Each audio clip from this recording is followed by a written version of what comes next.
Welcome to the Tool Review channel. Today we are taking a look at the Greenlee 1955 SS stainless steel wire stripper and crimper. So starting off the review here, we're going to take a look at the handles, and as you can see, they are a double dipped handle where it's the green followed by the black, which is a pretty nice little color combination right there. And then you can see you have the Greenlee logo right there on the handle as well. And another thing about these handles is this is the curved version of this tool. You can also get it where it's just two straight handles on the tool as well. I feel the curved version fits better in my hand. That's just my personal preference. And then coming up to here, you can see it says it can strip, or not strip, it can crimp. I believe it is 16 to 10 gauge insulated and non-insulated terminals. You have your lock right here, which is fairly nice. It moves out of the way so you don't have to worry about it accidentally engaging when you're going to cut or strip a wire. And then this is for cutting copper only, so don't try and go to cut steel with it because you're more than likely going to destroy the cutting edge. And then you have your 632 and your 832 bolt cutters right there.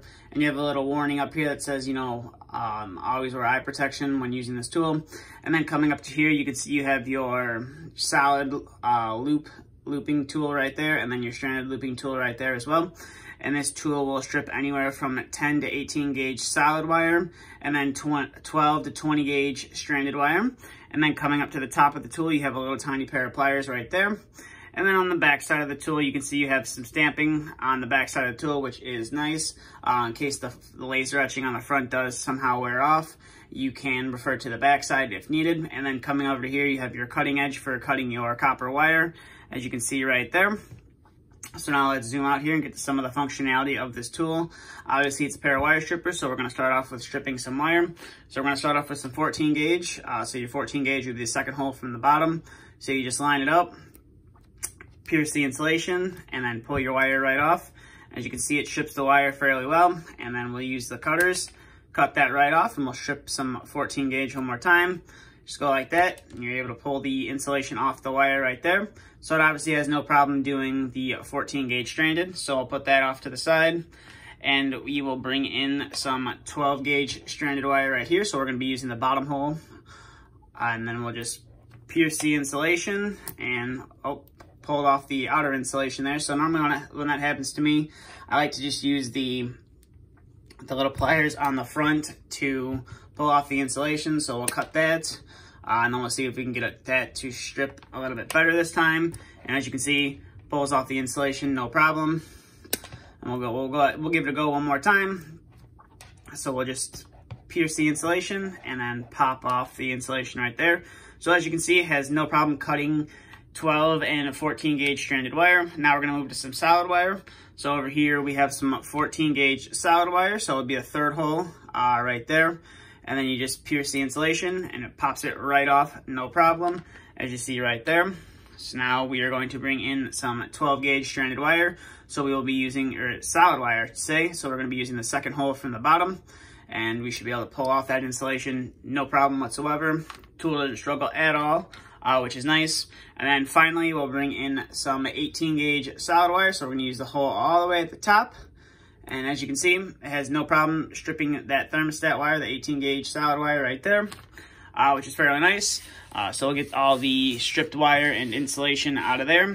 And now we're going to test the crimper on the bottom. So we'll bring our 14 gauge wire back in that we just stripped, and we'll put a terminal on there and see how well the crimper will work on this terminal. So I'll put it in there, and we'll just put it in there and push down on the terminal. And as you can see, it does a fairly decent job crimping that wire onto the terminal. Don't think that's gonna be coming off anytime soon, which is nice. So we'll take that out of the frame. And then finally, we will bring in our 12 gauge stranded wire, and we will do the same thing. Wire is definitely a little bit long on this one. I stripped a little bit extra, more than I needed to. So we'll bring in our 12 gauge and we'll give that a nice crimp right there. Oh, and as you can see, the terminal did pop off. I don't think I engaged the top of that right there. But I don't believe you will have a problem crimping the terminal on there. I don't have another terminal here at the moment, otherwise I would reattempt it. But I'm sure if it does the 14 gauge, it'll have no problem doing the 12 gauge. So overall, these are definitely a nice pair of strippers, and as you can see, they have no problem whatsoever stripping the wire, and they're overall a nice, definitely feel nice in your hands. I will leave a link to some more information about this tool in the description below if you'd like to find out some more information or possibly know where you can pick these up. You can pick these up. I know you can pick them up from Acme Tools. And if you are in the Midwest and you have a Menards by you, you should be able to pick these up in Menards in the electrical section as well. I'm not sure if you're going to be able to pick up the curved ones. I know you can definitely pick up the standard handled ones, which is the 2 straight handles, if you're looking to pick these up. But that's all I have for this review, so thank you for watching. If you have any questions, comments, concerns, please leave them down in the comment section below. And if you are new to the channel, please feel free to hit the subscribe button if you'd like to see some more content like this. And if you did enjoy the video, please give it a thumbs up as well. It would be greatly appreciated. Thank you for watching, and stay tuned for the next video to be uploaded.